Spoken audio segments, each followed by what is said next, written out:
Whether it's overeating, catching an illness, or feeling stress or sheer exhaustion, a busy calendar of holiday festivities can take a toll on your health. Between work and friends and family festivities, it's no surprise we often find our health, both physical and mental, left waiting in the wings until New Year's Day.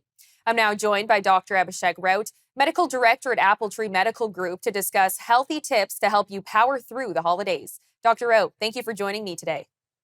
Thanks for having me. Now, the first thing lots of people worry about over the holiday break is the flu and not being that family member who gives it to everyone. Now, how can people protect themselves from catching colds or other illnesses over the busy holiday season and also not giving it to their family members? Right. So illnesses abound, especially in the holiday season. We are going to see increases in flu, COVID, norovirus, and colds in general. So getting vaccinated for the ones that we can get vaccinated for is still one of the number one best ways to deal with this. What we can say is that for flu-related hospitalizations, we can decrease those hospitalizations by 40 to 60% if we get the vaccine. Practicing good hand hygiene is also essential here. And I don't mean just putting your hands in water and then releasing it. What we're talking about is 20 seconds in water in order to wash your hands properly. Doing that can reduce the spread of respiratory illnesses by up to 21%. And finally, staying home if you're sick. Oftentimes, I don't want to see these people anyway. And so being sick is a convenient excuse anyway. So stay at home. You're not going to spread too much in this case.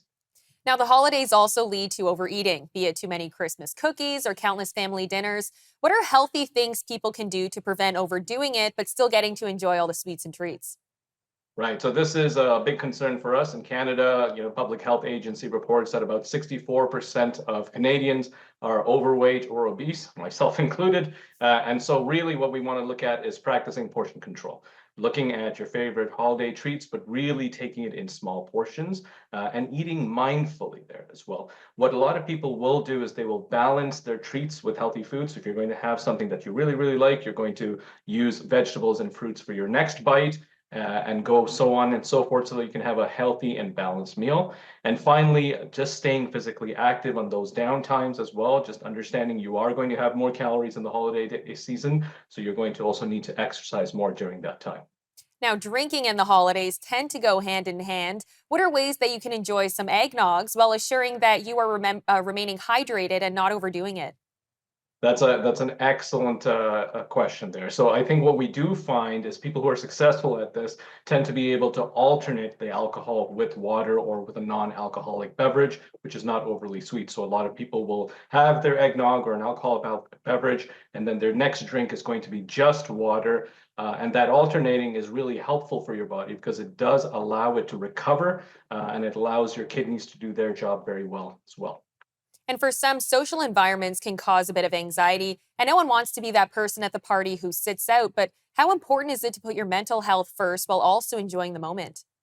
I think this is very important. I think what we should be doing for the holidays is certainly normalizing this, setting realistic expectations that we all have limits and holidays are extremely stressful for a lot of people. So if you don't have to stay for the entire event, don't.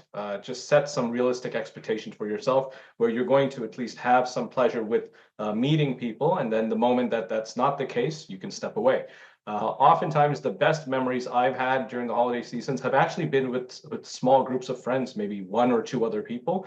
So going to big events, which can be quite stressful, aren't necessarily the best things for our mental health. So certainly practicing that self-care is essential to make sure that we have a successful holiday season.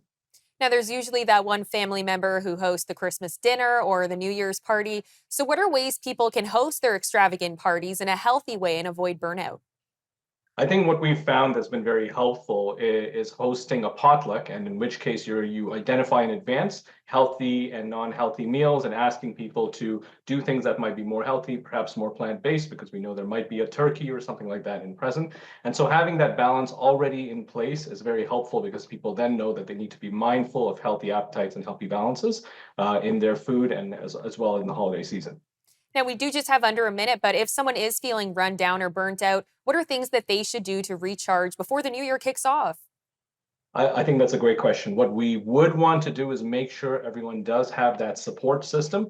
So certainly identify a friend or a family member who understands you and understands the anxiety that can come during these seasons as well. Make sure you're able to take those breaks with that person or just in less stressful, less stimulating environments there. And of course, practicing that self care. So that means exercise, meditation, or even a small walk can be very helpful in making you feel grounded and really better prepared to handle all of those social situations as well. Dr. Raut, thank you so much and happy holidays. Happy holidays.